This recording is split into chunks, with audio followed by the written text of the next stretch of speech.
Taurus, kumusta po kayong lahat? So yan Taurus, maraming salamat po sa walang sawang pagsubaybay sa ating mga reading. And kung ikaw ay bago pa lang sa ating channel, mag-subscribe na po kayo, then i-click mo na rin yung ating notification bell para lagi kang updated sa ating mga bagong upload, okay?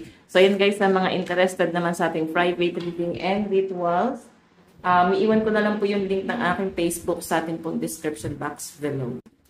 Okay, so reading natin guys is ganap sa inyong ngayong July 2025. So by the way guys, maganda pa rin na alam nyo inyong Sun, Moon, Rising, and Venus sign para sa iba pang guidance, okay? So start na tayo sa reading natin. Taurus, Sun, Moon, Rising, and Venus sign, ganap sa inyo. Okay, so Taurus, meron tayong 8 of Swords. Restriction, limitation, stock, bound, and isolation. So, nakikita ko sa energy ng mga Taurus, parang hindi ka makagalaw, ang dami mong iniisip, parang ang daming conflict. Actually, okay lang naman yung ambience mo, no? Pero parang medyo nasusuffocate ka sa sitwasyon na meron ka ngayon. Parang gusto mong umalis, pero hindi mo naman din, no? Wala kang lakas ng loob na gawin yon. Nakikita ko sa mga Taurus dito, 10 of Wands. Parang ang dami yung iniisip. Madalas kayo nag-overthink. So, pwede guys kasing nakakasama sa inyo, no? Hindi siya guys nakakatulong. Okay, so titignan pa natin. Titignan natin kung saan ka ba nai-stuck. Kasi may restriction dito guys. I think ikaw mismo, parang in-isolate mo yung sarili mo. Hindi ka, parang ayaw mo na maglalabas. May mga nililimitahan ka. So, alam nyo guys, may nakikita ko sa energy niyo Taurus na parang healing. So, siguro limitado yung mga galaw mo. Ayan, limit yung galaw mo eh. So, siguro may mga nagkakasakit na Taurus dito. Okay, Taurus, Sun, Moon, Rising, and Venus sign. Okay, so meron tayo guys, Ace of Swords. Ideas, new thoughts, truth, willpower, new conflict. Diba? May bagong problema. So, may, alam nyo guys, kung iisip-isipin mo daw to, talaga magiging problema siya. Okay? Lalo na kung i-stack mo yung sarili mo dito. So, siguro bagong problema na naman nakakaharapin. Siguro yung mga action mo or mga decision mo is pag-isipan mong mabuti. Okay? Pag-isipan mong mabuti kung itutuloy mo ba yung mga decision mo na yan. Kasi pwede maging conflict siya, guys. Okay? Baka kaya mo lang itong magagawa kasi natutuwa ka, pero hindi ka aware, Taurus, na pwedeng ikasama mo, no? Or makasama sa inyo talaga. Tignan natin, Taurus, Sun, Moon, Rising, and Venus sign. Taurus, Sun, Moon, Rising, and Venus sign.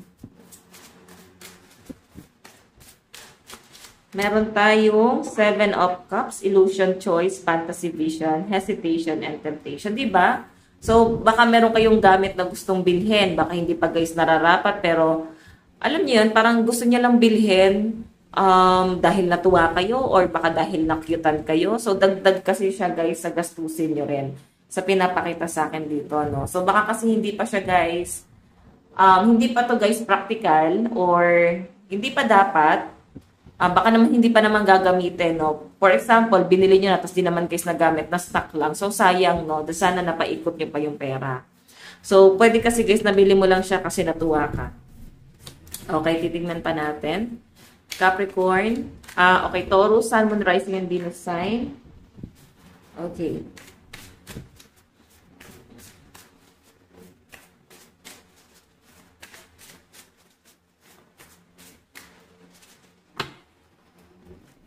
Okay. Tignan natin. Meron tayong The Hermit. Wisdom, solitude, withdrawal, teacher, researcher, and seeker. So, ayan. Alam nyo guys, sa pag-explore mo, sa pag-iisip mo, dun sa downside ng buhay mo, ang dami mong marirealize, no? Hindi ko naman nakakita parang sasama yung loob mo sa mga nangyari. Taurus, ang nakikita ko, ang dami mo nang marirealize na mga bagay-bagay, mga maling ginawa, mga maling sinabi. Na nakikita ko guys na pwedeng marirealize mo na parang may babaguhin. So may changes na mangyayari guys. Okay, nakikita ko dito guys, ito kasi The Hermit guys is ayan na nga, yung pag-isolate mo nga daw, no? Okay? So, parang gusto mo muna mag-soul searching, parang hinahanap mo muna yung sarili mo. Okay, may mga frustration kasi guys eh. So, yung frustration mo na yan guys, dulot siya guys ng mga bagay na gusto mong bilhin or natatempt ka lang guys na bilhin or natatempt ka lang na gusto mo siyang makuha. Pero hindi pa talaga siya guys practical sa ngayon. Pero nasa inyo naman yan Taurus, okay? Titingnan ka natin. Taurus, Sun, Moon, Rising, and Venus sign. Taurus, Sun, Moon, Rising, and Venus sign. Ganap sa inyo ngayon. Okay, ganap sa inyo ngayon. July 2025, additional message para kay Taurus Spirit Guide. Meron tayong, ayan, relocation, Six of Swords, transition, movement, change, travel, moving on. So baka may nagpaplano bumili ng sasakyan. Okay, kasi napapagod na kayo guys na magbiyahe-biyahe, lalo na pagpasok sa trabaho. Pwede rin naman kasi talagang kaya mo siya bibilin kasi kailangan. Okay, kailangan na kasi para makatipid-tipid. Pero alam niyo guys, nauuso ngayon, yung mga e-bike, no? Yun ang nauuso ngayon kasi mas practical. Tas parang hindi siya guys kumakain ng kuryente, no? Masyado. So yun yung pinapakita dyan guys. Six of Swords. Transition, movement, change, travel, and moving on. Okay? So titignan pa natin guys. Okay. So, pwede kasi guys na ikabigat talaga ng damdamin mo yan. Kung bibili kayo guys, yung practical na. Yung alam yung kahit paano, hindi kayo araw-araw maglalabas ng pera. Pero nasa inyo naman yan guys. Pwedeng kotse, gusto yung bilhin, motor, or e-bike, o ano man. Pero, alam na ng mga Taurus yan. Kasi ang mga Taurus, ano yan eh. Magaling yan mag-control sa pera. Ang tawag nga sa inyo, kuripot eh, di ba? Kasi hindi naman kayo guys magastos para sa sarili nyo. Pero sa ibang tao, magastos kayo. Okay? Kumbaga all out kayo. Tignan pa natin guys. Additional message.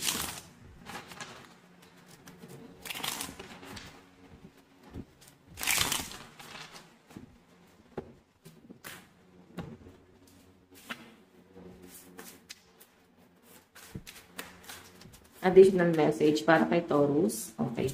Meron tayong King of Pentacles. Medyo mabagal ka magdesisyon. Actually, wala masyadong gana. Parang normal pa rin yung sitwasyon mo sa July. Iniingatan mo yung sarili mo. Iniingat mo yung sarili mo sa problema. So, yan. Yun yung pinapakita dyan. Tignan pa natin. Meron tayong Three of Pentacles. Ayan. Collaboration. So, siguro guys, kung medyo nahihirapan ka mag-decision para sa sarili mo, manghingi ka ng guidance. Okay? Manghingi ka ng guidance or at least may mga taong magbibigay sa inyo na guys na magandang opinion para kahit paano maninimbang ka sa mga bagay-bagay, no? Okay, parang kahit paano nakahingi ka ng opinion do sa bagay na against sa gusto mo mangyari, di ba? So, maninimbang ka na ngayon eh. Tignan natin guys, meron tayong The Empress. So, ito guys, sa relationship to, no, Taurus. Nakikita ko yung frustration mo dun sa relationship niyo ng person mo. Meron dito guys, possible na parang napipilitan na lang. Kasi iniisip mo yung kapakanan ng pamilya mo. Pero kung wala naman guys, improvement, parang paulit-ulit lang. So parang nakikita ko yung parang nananawa yung mga Taurus dito. Okay? Though mahal mo yung person mo, pero yung nakikita ko kasi dito guys, medyo frustrated ka sa nangyayari. Meron tayong, ayan, Ten of Swords. Siguro may ibang siguro yung mga kapatid mo or mga magulang mo, yung iniisip mo naman dito, kapakanan nila. Yan. Tignan natin. Taurus, Sun, Moon, Rising, Venus sign. Meron tayong King of Swords. Realization. Meron tayong Knight of Cups.